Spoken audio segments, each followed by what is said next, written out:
Mga kababayan, narinig niyo na ba yung balita? Yung Canada raw ay visa-free na para sa mga Pilipino. Pero teka muna, totoo nga ba ito? O baka naman may mga kondisyon na dapat nating malaman bago tayo mag-book ng ticket?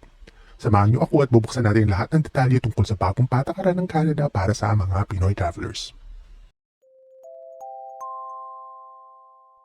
Ito na naman tayo kabayan. Welcome sa Pila sa Airport, ang official podcast ng The Accidental OFW Channel. Samahan niyo kami sa kwentuhan habang naghihintay sa airport, usapang OFW, travel tips at lahat ng ganap sa biyahe. Ready ka na ba?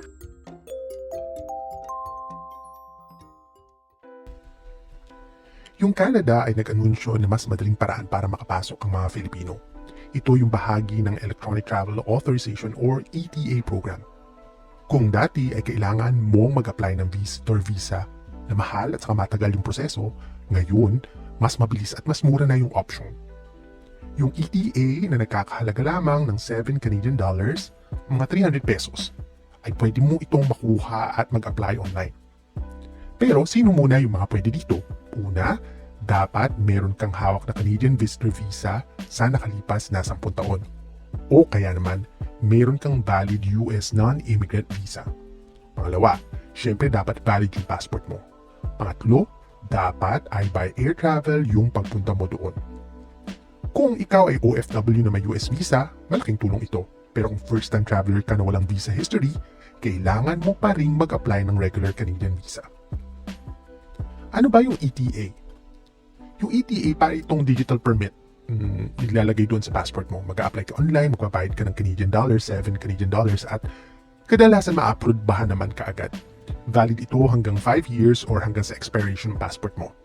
At kapag may ETA ka na, pwede kang magstay ng Canada hanggang 6 months. Parang online shopping lang yung process, mabilis, hassle-free at hindi mo kailangan ng mahabang pila.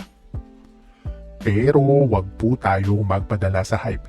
Hindi po ito automatic visa-free para sa lahat ng Pilipino. Kung wala kang US visa or Canadian visa history, hindi ka qualified. At kung planong mag-cross-border by land, hindi rin ito sakop ng ETA. Kaya paalala, huwag basta mag-book ng ticket kung hindi nag-check ng eligibility.